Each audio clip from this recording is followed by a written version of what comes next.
Hola y bienvenidos a Cierra el libro al salir, un podcast de literatura en el que hablan los libros, las personas que los leen y las personas que los escriben. Yo soy Fernando Vicente y por suerte para todas vosotras está conmigo, no estoy solo en esta aventura, sino que me acompaña la poeta que nos llama desde el año 1982, Ana Vidal. Estás muy ochentera. Hola. Hola. ¿Y por qué te veo aquí en la pantalla? ¿Cómo? ¿Estás en la televisión? Sí, estoy en el UHF. ¿Por qué dices lo de ochentera? ¿Por la máquina de escribir de detrás o qué? La máquina de escribir, Y los colorcillos estos, el mueble. mueble. El mueble es el, totalmente de piso de alquiler. ¿Qué vamos a hacer? el colorcillo así que da tu cámara de tu webcam. Así. Muy Tengo ochentera. que hacerme con una webcam que además esté más a mi altura. Pero bueno, de momento por lo menos nos sirve, ¿no? Pues episodio 47. Sí. Episodio 47 ya, pues ¿qué vamos a hacer hoy? ¿Qué vamos a hacer? Pues mira, te lo voy a decir. Vamos a hacer las desnoticias. Vamos a hablar de Al sur de la frontera, al oeste del sol, de Haruki Murakami, con una intención muy clara de que en algún momento le den un premio Nobel, si es que se lo merece, o algún premio que se merezca, que seguro que todos, que ha escrito un montón. Tú nos vas a hacer una reseña boliviana, que es muy interesante. Yo en el oído por ahí voy a hablar de Una llamada a tiempo y nada más. Y además vamos a repetir nuestra hazaña del pasado episodio, ¿verdad? Cuando hablemos de Al sur de la frontera, al oeste del sol, y esta vez vamos a hablar en 15 minutos. Venga, vamos a intentarlo, por lo menos. No sé, ya si quieres, por ir ganándole tiempo al tiempo, ya que estás tú en los 80. Vamos a empezar con las noticias, ¿sí? Que yo empiezo yo siempre con las noticias. Ah, sí, no me he dado cuenta, ¿sí? ¿No? Lo tendremos que cambiar eso. Esa es mi sensación. Bueno, pues mira, es que esta desnoticia es absolutamente increíble, pero luego te voy a contar algo relacionado, o mientras la cuento. Las vacas tienen acentos regionales como los humanos. ¿Te lo puedes creer? Según diversos estudiosos que examinaron el asunto, al escuchar que los productores lácteos afirmaban que sus vacas tenían mus ligeramente diferentes dependiendo de la manada de la que provengan. No sabemos si la leche cambiará debido al acento regional, si tendrán más buena o más mala leche. John Wells, profesor de fonética en la Universidad de Londres, afirmó que tampoco era algo nuevo, ya que los acentos regionales se habían oído antes en las aves. Los pájaros también son regionales, pero ¿con quién hablan los pájaros? Los agricultores de Somerset que notaron el fenómeno explicaron que la causa podría haber sido el resultado del estrecho vínculo entre ellos y sus animales. Eso de estrecho vínculo suena muy mal, ¿eh? Sí, suena un poco zoofílico todo, pero bueno. Ya que pasaban mucho tiempo con sus vacas y estas adquirían el acento de la zona. Bueno, de la zona de los que estaban con ellas en estrecho vínculo. Según el propio Wells, en manadas pequeñas como las de los renos se encontraron variaciones dialécticas identificables que se ven más afectadas por el grupo de pares inmediato. Es interesante esto. ¿Hablarán la misma lengua un perro español que un perro francés? ¿O que un perro estadounidense o canadiense? Probablemente no. ¿No? Bueno, un perro o una vaca. Que estamos hablando de vacas y me tengo que meter yo el perro es un poco como el hombre blanco, ¿no? El prototipo de animal. Sí. Bueno, la doctora Janine Treffers-Daller, lectora de lingüística en la Universidad del Oeste de Inglaterra en Bristol, estuvo de acuerdo en que el acento podría ser influenciado por los familiares. Cuando estamos aprendiendo a hablar, adoptamos una variedad local de idiomas hablados por nuestros padres, por lo que se podría decir lo mismo de la variación en el mu de la vaca. Lo que no se ha estudiado es si el mu de la vaca ha influido en el habla y el acento de los granjeros. Eso ya También el podría colmo, ser. porque claro, no puede ser que solo sea de un lado. Si tú estás todo el día hablando con una vaca, al final es que te digan Pepe, mu. ¿Sabes? Hombre, No.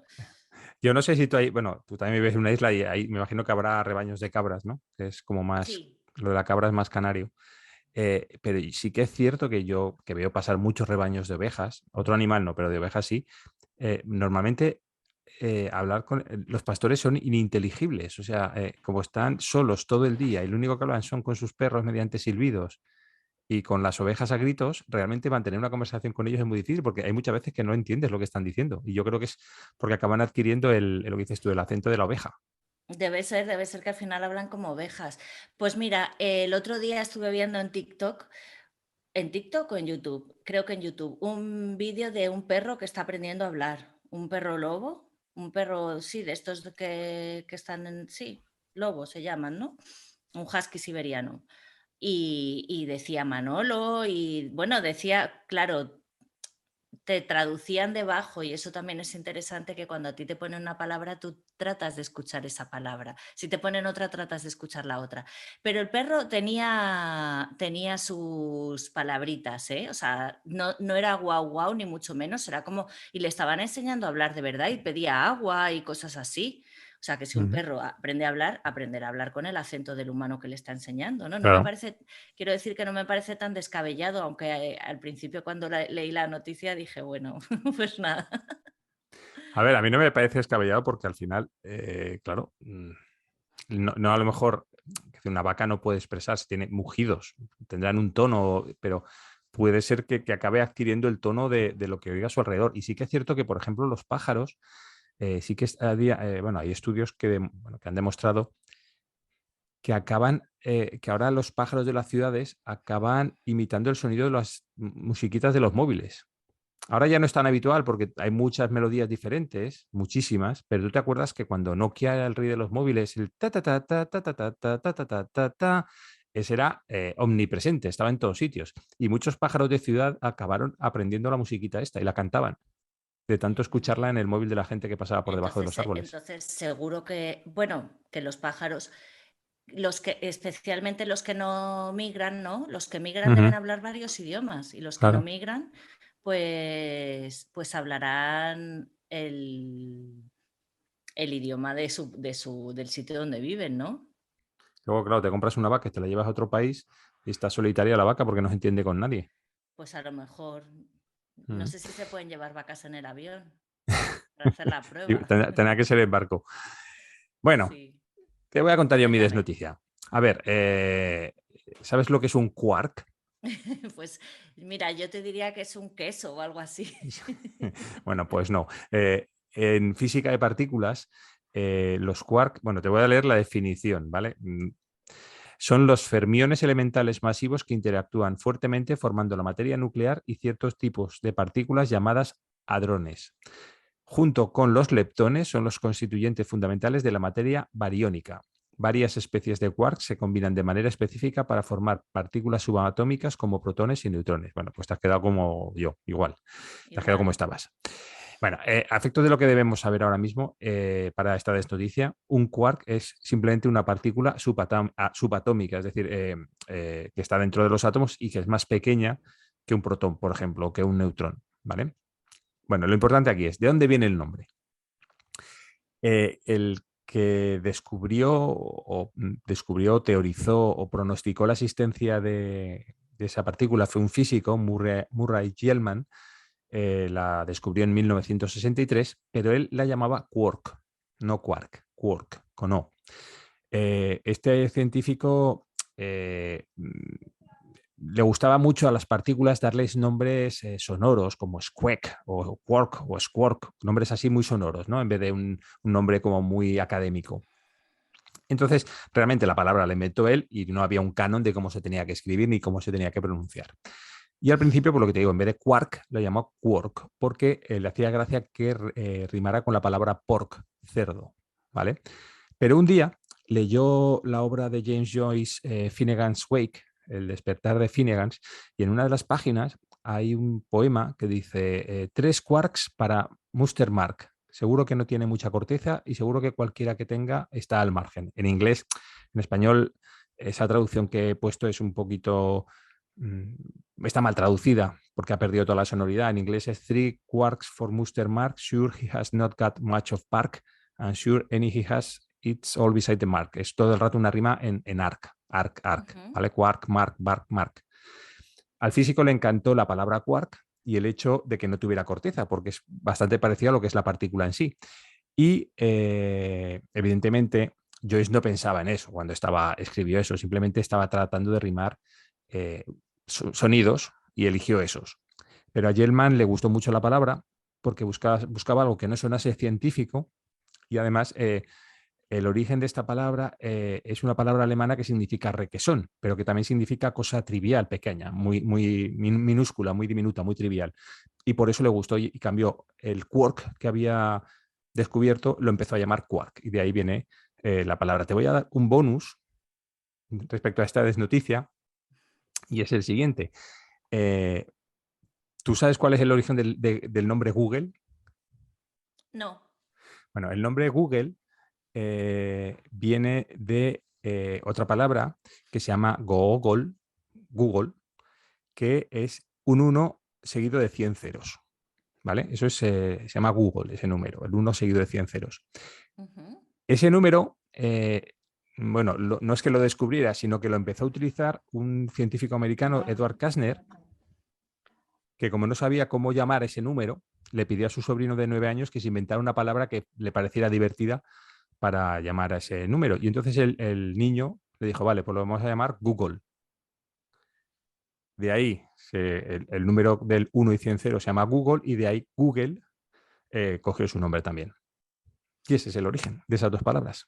O sea, ¿cuántas palabras habrá que vienen así, ¿no? Mm. Porque, claro, ponerle una palabra a un concepto, pues claro, dar con la palabra perfecta es difícil, porque hasta que no la usas no te das cuenta de si... Mm. ¿no? De hecho, De hay hecho, cosas que no tienen, que su palabra dices, pero ¿y esta palabra? ¿Sabes? No le pega nada.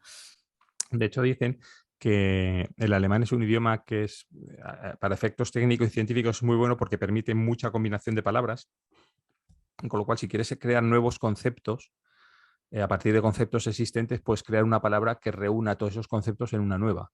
Entonces, eso es algo que en español no pasa. En español, si es un concepto nuevo, tienes que, bueno, y en inglés también, hacer un conjunto, casi una frase, ¿no? Láser, por ejemplo, que estamos acostumbrados a utilizar, realmente es un acrónimo de luz aumentada, no sé qué, no sé cuántas. Bueno, pues Ajá. los alemanes lo que hacen es meter todo junto en una sola palabra muy grande, Eso te pero iba a en una decir que sola luego palabra. las palabras son tan grandes que ellos las sabrán escribir, pero nosotros no, Sí. ellos y ellas. Pues resulta, Ana, que habíamos hecho la apuesta de que a Murakami le iban a dar el Nobel de Literatura este año por fin, y dijimos, bueno, pues vamos a aprovechar, vamos a leernos un libro de Murakami y cuando le den el Nobel tenemos la excusa para hablar de Murakami. Pero de nuevo no le han dado el Nobel. Y así que nos hemos leído un libro, pero no, porque sí, o sea, porque no le han dado el Nobel. El móvil no, el Bueno, Nobel a lo mejor tampoco le han dado el móvil, ¿eh? Y por eso también. no le dan el Nobel. Bueno, no ha estado mal. Yo había leído hace un montón de años a Murakami y bueno, lo he vuelto a leer. Bien. 15 Bueno, minutos. que hemos leído Al sur de la frontera, al oeste del sol, Hmm. que dicen que Murakami es no sé dónde leí, que era el representante del realismo mágico, ¿no? En Japón, ¿no? Sus novelas, Ujú. yo no, o por lo menos igual que el realismo mágico sudamericano, no es. Sí que es cierto que en todas sus novelas mete elementos extraños, en algunas más que en otras. Y Q84, por ejemplo, es mucho más extraña que Al sur de la frontera. Y, pero yo no lo veo realmente como un realismo mágico. Yo realmente creo que es que la tradición japonesa de los fantasmas, los demonios, los monstruos, ¿no? Que luego se reflejan también en el anime, en el manga y tal, pues bueno, pues en la literatura se tiene que reflejar. Y en este caso se refleja en las obras también de Murakami.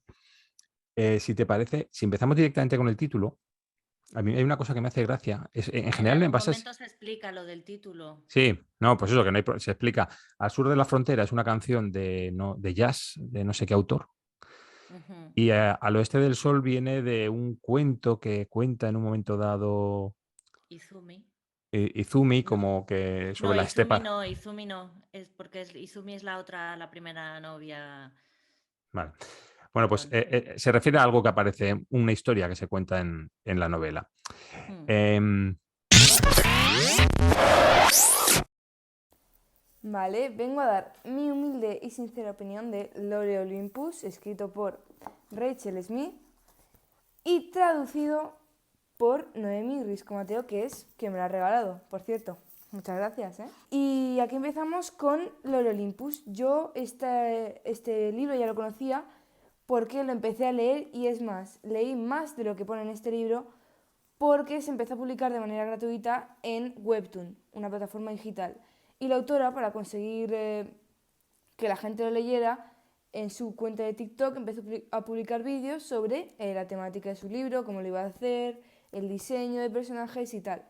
Y así la gente empezó a interesarse y tal, en lo que lo empecé a leer yo, ya como por el capítulo 100 y tal. Lore Olympus va de la historia entre Hades y Perséfone en un mundo en el que consideran como el Olimpo a una gran ciudad y el mundo humano un lugar al que a veces van y tal, pero que no viven allí. Básicamente, Perséfone y Hades se conocen y hablan. Este libro es una introducción a su relación, porque luego esto es el libro 1 y creo que hay 3 mínimo. Me ha gustado y me gusta mucho el diseño de personajes, cómo usan los colores y cómo cada color representa a un dios y tal. Y me gusta porque pegan mucho. Pegan mucho los colores con cada dios correspondiente. También me gusta mucho el desarrollo de los personajes, no se desarrollan mucho en este libro. Este libro es la introducción y no se desarrollan tanto. Pero me gusta que hacen que Hades tenga una persona, una novia tóxica en este capítulo, porque tiene sentido, ya que ambos hermanos suyos tienen esposas, tienen a sus reinas, y él no, entonces consigue a la primera persona accesible que da miedo, que pega con su estética del inframundo, para estar con él. Así que eso me parece un detalle interesante. Vale, pues sobre los dos protagonistas me gusta cómo representan a Perséfone. Me gusta que representan como una chica que nunca ha usado, claro, se ha sido criada fuera, ha sido criada por su madre y no sabía nunca ese entorno, y llega a la ciudad y me gusta cómo la muestran ingenua, que no sabe cómo comportarse, qué hacer, qué cosas están bien vistas, qué cosas no están bien vistas, y por eso mismo llega a tener este problema con Apolo. En cuanto a Hades, me hace gracia que es un personaje importante, es un tío que tiene que dar como impresión y miedo porque, hombre, es el rey del inframundo y tiene un perro con 3 cabezas. Bueno, tiene 7 perros en este libro. Pero me hace gracia que luego, aunque sea como que tiene que imponer, también lo hacen como un manojo de nervios, porque como se sabe, Hades de los hermanos en la mitología es el que menos líos amorosos tenía. Fue prácticamente en la mitología fiel a Perséfone, lo cual es sorprendente teniendo en cuenta la cantidad de veces que Zeus y que Poseidón han engañado a sus esposas y que han tenido más de una esposa. Así que es sorprendente lo bueno que Hades es en comparación de sus hermanos y lo bien que se representa aquí, porque tampoco es una persona que sepa desenvolver en la situación en la que se le presenta cuando de verdad le gusta a alguien, como pasa con... Y para las puntuaciones lo he dividido en 6 apartados. Al dibujo le he puesto un 8 porque me gusta mucho cómo emplea los colores y cómo cambia la textura del color digital a la textura de acuarela. Y me gusta cómo balancea los colores de las escenas cuando están con una gente, con cierta gente o con ciertos personajes, porque depende de alrededor de quién están, el color de fondo va cambiando y el color total de la escena cambia. Y eso es interesante, ¿no? A la trama le da un 6 porque es la introducción, aunque hace falta leérselo para saber lo que pasa al principio. Es como la introducción a lo que va a ser el conflicto y todo lo que va a pasar más adelante, que es el apartado, el libro 2. La representación de los personajes, yo con mi escaso conocimiento de mitología, le voy a dar un 9. Están bien representados, se sacan temas de la mitología literales pero adaptados a la sociedad que ha presentado la autora, y lo representa bastante bien como actuarían, dándoles un toque, bastantes toques humanos.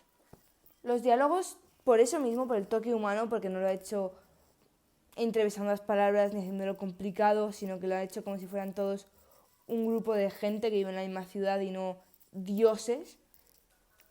Por eso le voy a dar un 8 de 10. Se te hace muy fácil reírte con lo que dicen y decir, esta persona, esto que ha dicho, podría perfectamente ser algo que dijéramos mis amigos y yo, y tener una cercanía con los personajes que es bastante buena. Y tampoco hablan de una manera extravagante con palabras que consideremos difíciles, sino que es todo muy coloquial. La presencia del libro en papel le he dado un 10 porque las páginas son duras, son páginas que aguantan si quieres remarcar algo, aunque siendo un cómic no lo recomiendo, pero son páginas que no se rompen sin querer pasar muy rápido. Claro, porque están hechas para aguantar la tinta. Es que soy hippie. Al tacto físico le voy a dar un 10 porque me gusta que la portada es suave, pero las letras, la letra del título tiene una textura algo diferente a la de la tapa y eso me gusta. Luego la tapa no es dura, es una tapa blanda, que no me salía la palabra, es una tapa blanda, entonces esto tú lo puedes llevar, si lo quieres leer, te lo quieres llevar para el instituto, para leerlo mientras estés en el instituto, en los recreos o algo, no se te va a romper. Claro, como con cualquier libro, protege las esquinas.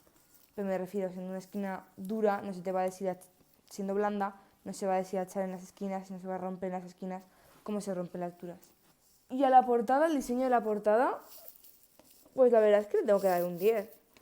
Porque están muy bien equilibrados, como el azul baja y por eso no hay tanto aquí de rosa, pero aquí hay un elemento en medio porque si no quedaría como si estuviera sola en todo el campo y eso no quedaría bien. Y el título encaja muy bien, mira, además brilla, encaja muy bien en mitad. Me parece que la portada está muy bien hecha. La ha hecho... Uy, espera, Casi González. Así que, sobre 10, a este libro le doy un 8,5. 8,5 de 10. Es de introducción, pero igualmente está muy bien ilustrado, la portada está bien, no se hace pesado ni cargante. Así que me parece un buen libro, me gusta. Y me compraré el segundo. Igual, el tercero también. A mí que me hace gracia Murakami, en general, es que hace muy poca referencia a música japonesa. Quiero decir, al sur de la frontera es música americana, Norwegian Wood, que es otra de las novelas de Murakami, es una canción de los Beatles, pero nunca salen en sus personajes, nunca escuchan música japonesa, ni se hace referencia, prácticamente es que se hace muy poca referencia a cosas tradicionales de Japón, en general. Sí, es verdad que es como bastante, o sea, lo que sí te da la sensación cuando estás leyendo este libro es como que la ciudad no te parece diferente, la vida no te parece diferente a la que podrías, hombre, teniendo en cuenta que es una persona adinerada y todo eso, pero el local te lo puedes imaginar en cualquier ciudad, la vida de él y su mujer y sus hijas y todo te lo puedes imaginar en cualquier ciudad, no hay ninguna... No, ni siquiera habla de comidas o de cosas que puedan resultar más japonesas, es verdad, no me había dado cuenta de eso. Sí, por lo menos, pero en general es en casi todas las novelas. En IQ 84, por ejemplo, pasa lo mismo. O sea, la vida que llevan, no, salvo, hay una cosa que es curiosa en esa de IQ 84, que pasan a cobrar en mano el impuesto por la televisión. O sea, deben, tanto en Japón como en Inglaterra, hay un impuesto para mantener a la televisión pública. Entonces, pasan a cobrarlo en mano y es una cosa que, claro, no estamos acostumbrados porque aquí eso no es así. Pero salvo eso, en general es una vida muy occidental. En concreto, en esta novela, en el sur de la frontera, pues es un señor, cuenta la vida. Bueno, es que claro, no estamos contando de qué va.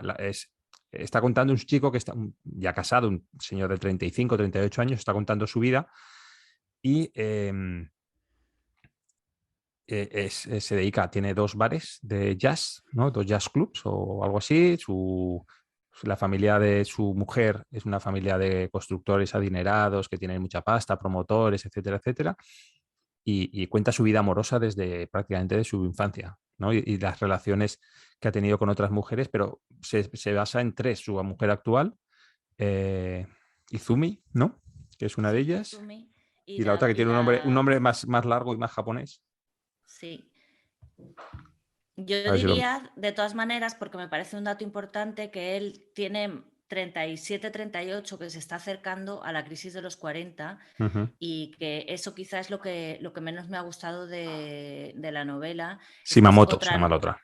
otra novela sobre un hombre en la crisis de los 40, un hombre que se plantea si está haciendo lo que quiere hacer en su vida o no, y que hace un repaso a su vida amorosa y espera que una princesa rosa le saque de la monotonía, ¿no? Esa temática, digamos que es muy usada en la literatura masculina. Ujú. Y quizá eso es lo que, ¿sabes? Lo que más como de, vaya, ya tenemos otra novela de un hombre en la previa crisis de los 40. Y además que de hecho tampoco tiene un desenlace diferente, o sea, tiene un desarrollo común y tampoco tiene un desenlace muy diferente. No, hay otra novela que me leí, porque tampoco yo he leído tantas novelas de esto, pero por ejemplo, o sea, puedes usar este tema y hacerlo muy bien, pero sigue siendo otra vez hablar del mismo tema, como hace Pedro Mairal en La Uruguaya, que tiene una prosa magnífica, pero que al final te está contando la misma historia, ¿sabes? Un tío en plena crisis de los 40 y dices, me resulta repetitiva la trama, pero bueno, creo que hay cosas interesantes en este libro también, que no son eso, ¿no? Sí, además que dentro de lo que es Murakami, en este está muy contenido en cuanto a la parte Mágica. de realismo mágico. O sea, salvo dos pinceladas un poco extrañas, dos cosas un poquito que dices, uy, ¿esto a qué viene aquí? Estamos teniendo una novela como muy normal y has metido una cosa muy extraña en medio. Salvo dos apuntes, en esta novela se contiene bastante. Es una novela que, por lo que has dicho tú antes, que no puedes, que realmente se podría desarrollar en cualquier lugar, eh, podría ser incluso norteamericana. Es como si, yo no sé si es el caso, pero es como si dijera, voy a hacer una novela exportable. Una novela que no sea extraña, que no produzca extrañeza a un lector norteamericano, a un lector alemán, a un lector español, porque sea capaz de reconocer los sitios comunes, pero en algún momento dado se le va un poco la mano y mete alguna cosa, extraña y mete alguna cosa también, como que me lo comentaste tú en privado, con calzador. Bueno, como he dicho, está rememorando sus amores de juventud, sus dos principales amores, y aparece bueno, y acaban apareciendo los dos en realidad, pero hay uno de ellos que lo mete con calzador. Para cerrar, digamos, por dejar todas las preguntas cerradas o todas las tramas cerradas, que no viene a cuento, no sé, ¿no? Que resulta un poquito extraño. Sí. Yo quería resaltar dos cosas que son quizá lo que más lo que me he quedado así con esta novela, con dos ideas. Una referida a por qué las personas, o sea, por qué nos juntamos con una persona y no con otra, ¿no? ¿Por qué tenemos relaciones con unas personas y otras no? Y espérate porque lo tengo por aquí. Lo tengo la nota, no sé qué le pasa a mi. Bueno, es que tenía la frase subrayada, pero no me deja pasar de una nota a otra. Eh, o sea, él cuenta que ha tenido como, pues, algunas novietas o historias o lo que sea en la época universitaria, pero que sentía que no tenían nada especial para él.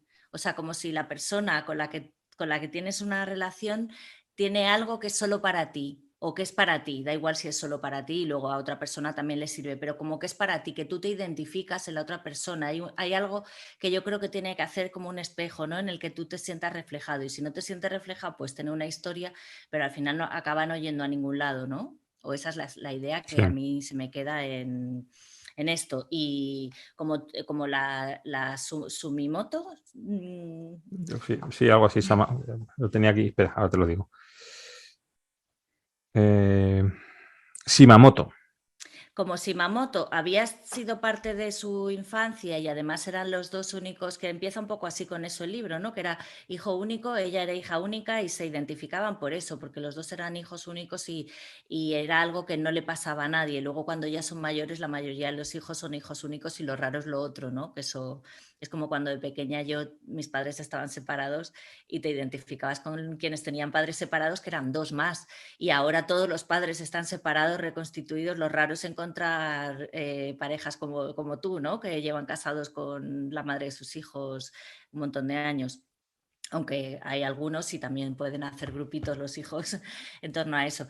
Y el otro tema es esa sensación que tienes, que yo creo que no solo lo tienes a los 40, pero debe ser algo que está en todas las crisis vitales, o quizás siempre lo tienes ahí como un run run, es si estás haciendo en tu vida, o sea, que tú te ves en tu vida y te ves y dices, vale, todo parece bien, pero yo no siento que forme parte de esta vida. ¿Es esto lo que yo tenía que hacer? Yo he venido a hacer esto, ¿no? Y eso creo bueno, que hay momentos en la vida en que de repente, por lo menos a mí me ha pasado algunos momentos de decir, estoy haciendo justo lo que siento que tengo que estar haciendo, pero la mayoría del tiempo es como La duda caótico. continua. Sí, pero como un poco caos, de las cosas van sucediendo y tú estás metida en ellas, yo estoy metida en ellas y de repente digo, pero ¿a dónde voy? O sea, ¿a dónde estoy yendo? Y nunca tienes claro de si estás haciendo lo que deberías hacer, como si esto estuviera escrito en el libro ese del destino, pero yo estaré siguiendo realmente el libro ese que, ¿no? Yo no sigo ningún guión, te lo digo, O lo que ha hoy escrito mismo o el libro de mi destino lo ha escrito Murakami. puede ser también. Es que realmente, como has dicho tú muy acertadamente, es que realmente es un libro sobre la crisis, la 40, una crisis vital, existencial, amorosa del personaje. Entonces, él está en esa crisis y lo que echa es la vista atrás y empieza a recordar y bueno, y hace una cosa que es un poco lo que eh, hemos hecho todos, ¿no? Que es buscar, a lo mejor ahora es más fácil, ¿no? Que es buscar en internet pues a tus exparejas o a tu, no sé dónde están, qué ha sido de ellas, ¿no? Que es una cosa como muy Sí. típica. Bueno, no lo hace en ese momento porque no tiene internet, pero sí que pregunta e indaga sobre alguna de ellas. Y entonces es que realmente el libro es eso. No sé si es el mejor libro de Murakami. Realmente sí que está entre los que dicen que son de los que hay que leer. ¿Eh? Hay otros, Ujú. IQ 84, el Tokyo Blues, etcétera, pero este es uno de ellos que sí que dicen que hay que leer. Em, ¿Está sobrevalorado Murakami? ¿Tú crees que siempre hablamos de él para que le den el Nobel y realmente es que no se lo tendrían que dar? Yo no sé si, sabes, yo no sé en base a qué se da el Nobel y tampoco puedo decir que algo tenga o no tenga calidad literaria, ¿sabes? O sea, me cuesta mucho como definir eso. A mí me parece que de alguna manera se queda un poco en la superficie en pos de vender. Hmm. Pero no sé si es, ¿sabes? Yo no me siento quien para juzgar eso. Porque no A me mí, parece que esté del todo mal, pero a la vez es como que no me termina de arañar, ¿sabes? O sea, que hmm, hace así en la superficie, pero a mí no me llega ya. excesivamente.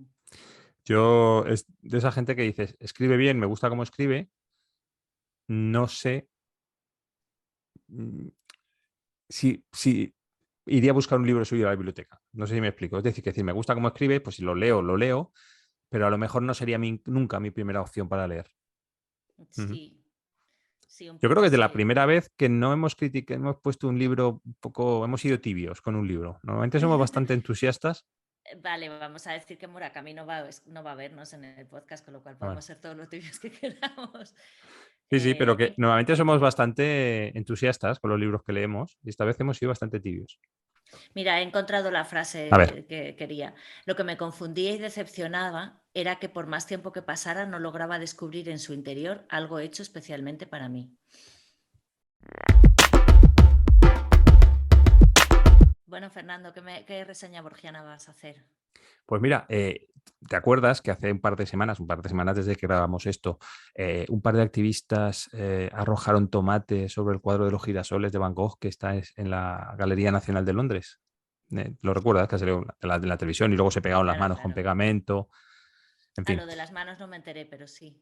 Sí, luego se pintaron las manos con pegamento y se pegaron a la pared del museo. Ajá. Bueno, cuando vi ¿Y esta siguen allí noticia, pegadas? Perdona, ¿siguen allí pegadas? sí, les llevan a dar de comer el tomate que chorrea del cuadro. ¿Y le han Bueno, puesto espaguetis o no? eso. Vale, ya paro.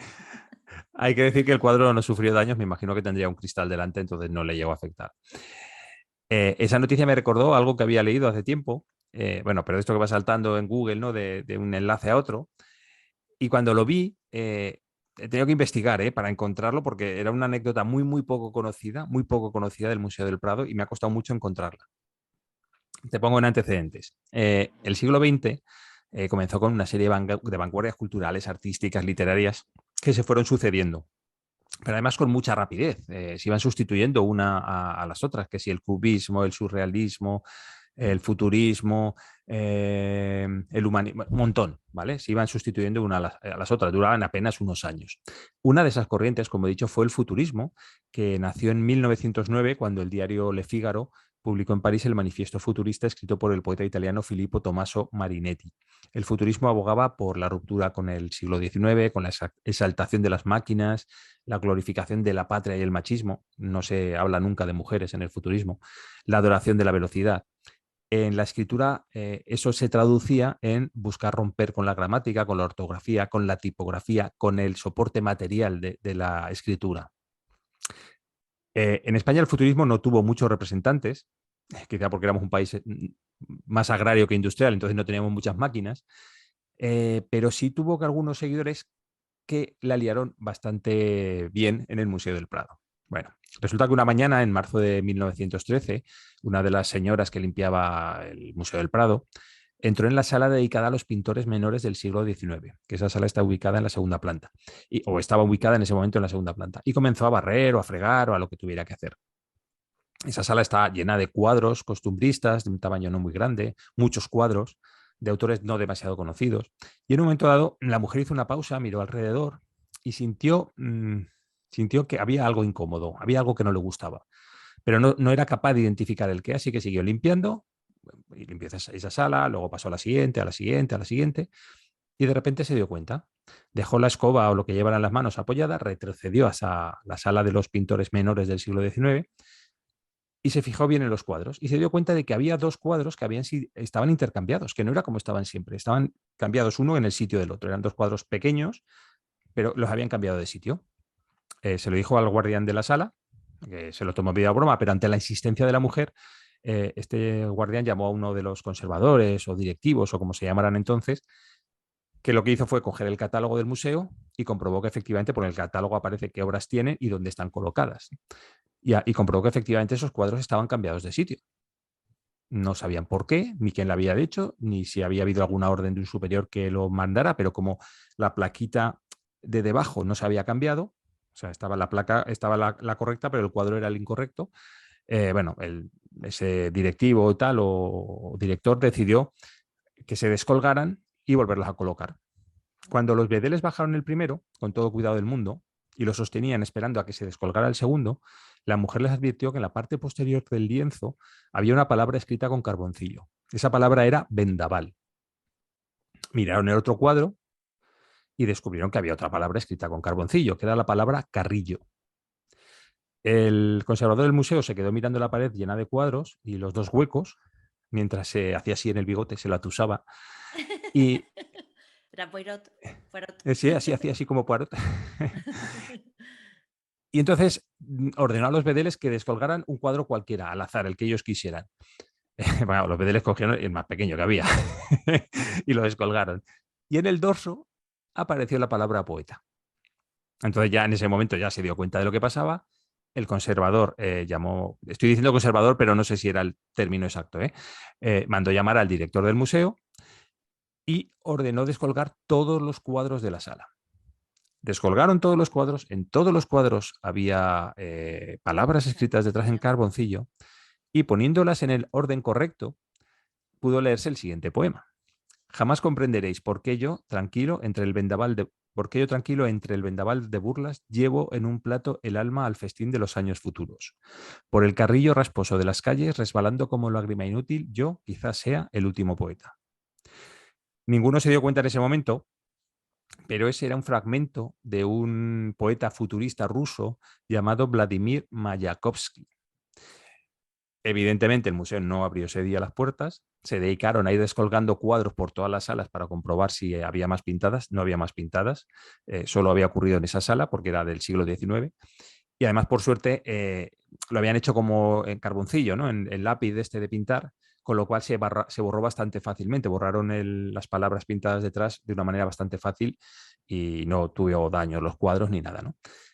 Lo que se cree o lo que se especula es que, aprovechando la poca seguridad que tenía el Prado en aquella época, porque estamos hablando de comienzos del siglo XX, un grupo de poetas juveniles, o quizá de borrachos juveniles, también puede ser, entró en el museo, eligió una sala del siglo XIX, porque era el siglo que ellos abominaban, y plasmaron su arte copiando un poema de un autor futurista.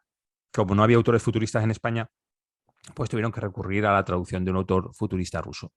Nunca más volvió a ocurrir, en parte porque, claro, se aumentó la seguridad con más vigilantes nocturnos, etcétera, y tampoco se supo nunca el nombre de estos autores, aunque se cree, con pocas pruebas, que fue Pedro, o que Pedro Salinas pudo haber estado en un grupo de asaltantes, o fue uno de ellos, ya que fue el único español que publicó poemas futuristas. Y entonces se cree que a lo mejor él, que estaba en Madrid por aquella época, pudo haber participado en esta aventura. Y esta es la reseña borgiana que te quería contar. Qué guay. ¿Mm?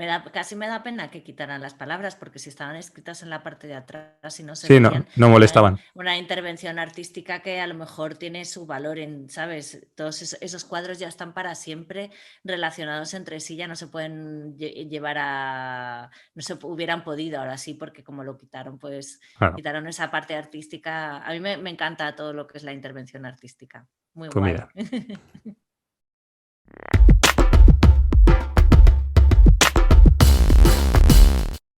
Bueno, Ana, pues me han dicho que has oído algo por ahí. Bueno, sí, esto lo oí en los años 80. Ah, sí. En los años 80 no, pero en los 2000 sí. O sea, cerca de 2000 fue, pero es que es una... Yo creo que no la he contado, que podría ser que sí, pero creo que normalmente he tirado de cosas que me habían ocurrido cercanas. Esta vez me habrán ocurrido cosas, pero no he sido capaz de captarlas literariamente, así que voy a traer esta que es una anécdota que me flipa mucho y que siempre me ha parecido que tenía que estar en una película, en un libro o algo. Un amigo, alguien a quien conozco, un día pues se iba a casa y de esto que se ponía a buscar en los bolsillos y no encuentra las llaves del coche. Entonces empieza a sacarse cosas de los bolsillos para encontrar las llaves. Se saca la cartera, se saca el móvil, no sé qué. Ya por fin encuentra las llaves, guarda sus cosas y se mete en el coche. Y se va a su casa, que bueno, pues por la carretera de La Coruña, por carreteras de por ahí, la Sierra de Madrid. Y cuando llega a casa, pues llega a su casa tal, saca las cosas de los bolsillos y no tiene el teléfono móvil. Entonces, ¿y dónde está el teléfono móvil? ¿Y dónde está el teléfono móvil? Y se va a buscar al coche, tal, no encuentra el teléfono móvil, no se acuerda muy bien de lo que ha pasado, ¿sabes? No consigue recordar la última vez que tal. Entonces empieza a llamar al teléfono móvil, ¿no? Desde el teléfono de su casa. Y se pone a llamar y llama y llama y llama y ya después de unas cuantas veces alguien coge el teléfono y dice, hola, mira, es que he perdido mi teléfono móvil y no sé dónde está. Y dice, ¿dónde está? Y dice, pues es que no lo sé. Y dice, ¿cómo que no lo sabes? Y dice, es que yo estaba haciendo, creo que era parapente o paracaidismo o algo así. Y he caído separado de mis compañeros y he caído en un sitio y cuando he bajado y he conseguido ya como aterrizar y tal, ha empezado a sonar un teléfono. Dice, lo he cogido y eres tú. Y entonces, claro, él ya se dio cuenta y dice estoy en un campo, dice, ¿hay una carretera cerca? Y dice, sí, pues hay una carretera cerca. Entonces ya se dieron cuenta de que había dejado el teléfono en el capó del coche y en alguna curva, o sea, el teléfono iría bailando, ¿no? Me imagino la escena ahí de película de acción, el teléfono bailando encima del capó y en una curva debió salirse, llegó al campo con tan buena suerte, porque ese hombre, claro, estamos hablando de los años 2000, que prácticamente yo creo que tenía mi primer teléfono o algo Sí. así, ¿sabes? Entonces, ese hombre había bajado pensando que le iba a recoger el coche escoba, pero como se había separado del grupo, ya no sabían dónde estaba. Y de repente encuentra un teléfono sonando En mitad del campo.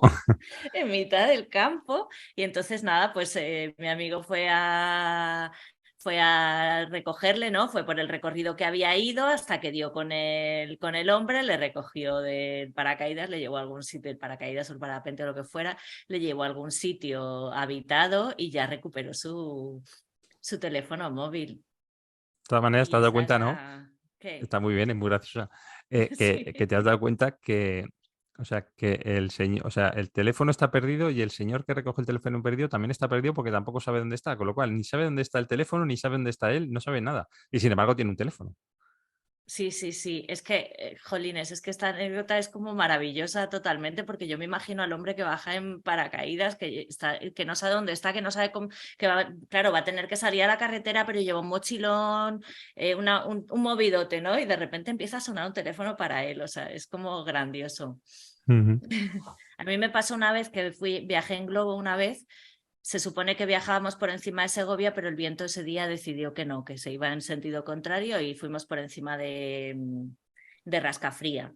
Y vimos ciervos y todo, la verdad que fue muy bonito. O sea, el viaje por encima de Segovia era una cosa completamente diferente. Y cuando aterrizamos, pues también estábamos en mitad del campo, el coche escoba no podía venir porque no sabía por dónde llegar. Y entonces nos fuimos andando hasta el pueblo más cercano y tardamos 1 hora en llegar al pueblo más cercano, que ya es raro cerca de entre Madrid y Segovia tardar tanto. Y cuando entramos en el pueblo, le preguntamos a un señor que estaba ahí en su jardín, pues limpiando hojas o haciendo algo en el jardín. Decimos, y claro, la pregunta, o sea, un grupo de gente dice, perdone, ¿dónde estamos? ¿Cómo que dónde están? Y dice, entonces el que conducía el globo le dice, no, es que hemos venido en globo desde Segovia y nos ha traído hasta aquí. Y dice, pero ustedes, no, dice, hemos venido en globo y nos ha traído hasta aquí, no dijo desde dónde. Y entonces el señor le preguntó, pero ¿de dónde es usted? Y dijo, yo asturiano. Dice, pero ha venido en globo desde Asturias. Y digo, joder, lo que es una mala pregunta, ¿sabes? Porque no le pregunto dónde venía y tal. Y también fue como muy gracioso, ¿no? Eso de preguntar dónde estás cuando estás ahí. O sea, pues habrás llegado de alguna manera, ¿no? Y bueno, pues ya te he contado 2 oídos por ahí a lo tonto. Bueno, pues hasta aquí el episodio de hoy, del episodio 47 de Cierra el libro a salir.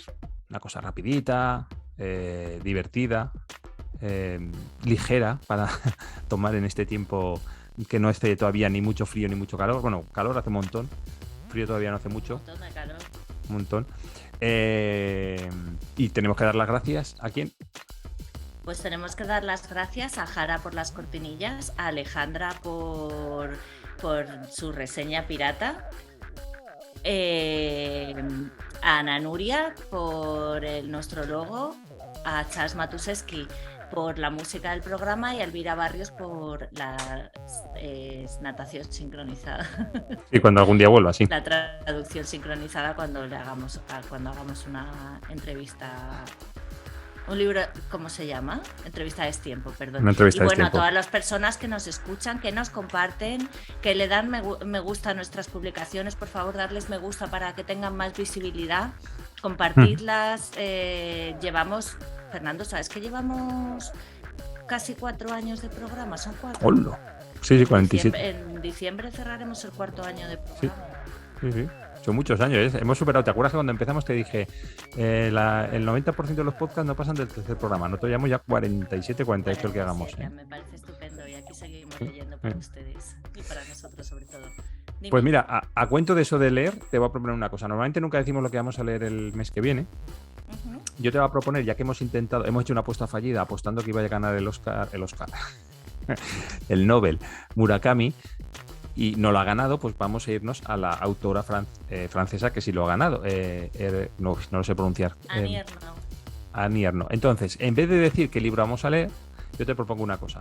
Vamos a leer un libro de ella, tú lee el que tú quieras, yo leo el que yo quiera, sin decirte cuál leo, y si coincidimos comentamos el mismo, y si no coincidimos pues hablamos de 2 libros de esta autora. ¿Vale? Vale, yo como ya he leído uno voy a leer otro, entonces si coincidimos puedo comentar un poquito del que ya he leído, o sea, o del otro. Vale, pues nada, algo más tenemos que hacer. Sí. Bueno, oye, Fernando, muchísimas gracias a ti. Ay, también. Sí. Y a ti, por supuesto. Joder, no tengo ningún libro a mano. 4 años de amor. De amor y eso. Que eso. Ay, mira, el que yo Ay. voy a cerrar este libro que me compré en Madrid, de nuestra queridísima Sara Mesa. Sí, además una de las primeras, Además está virgen, míralo, todavía está sin leer. una de las primeras autoras que entrevistamos aquí. Muchas gracias a ti y hasta el mes que viene. Y yo cierro el libro electrónico al salir, ¿vale? Cierra el libro al salir, Ana. Cierra el libro, salí. Adiós. Adiós. Por cierto, ¿te acuerdas que hicimos lo del brindis? Lo hicimos mal. ¿Sí? ¿No lo ¿Lo, viste? lo hacemos otra vez? Hicimos, o sea, yo lo llevé al centro de mi pantalla, ¿vale? Sí, A ver, pero al espera. centro no. Yo lo llevé al centro de mi pantalla y tenía que haberlo llevado a un lado porque tú me quedas al otro lado en realidad, ¿sabes? Yo me Claro, veo al pero ¿a qué revés. lado? Podemos brindar 2 veces, una a cada lado para ver cuál funciona. Oh. ¿Hacemos 2 pruebas? Venga. Y pones una de principio de programa y otra en medio de... Bueno, Fernando, ¿brindamos por Murakami? Brindamos por Murakami.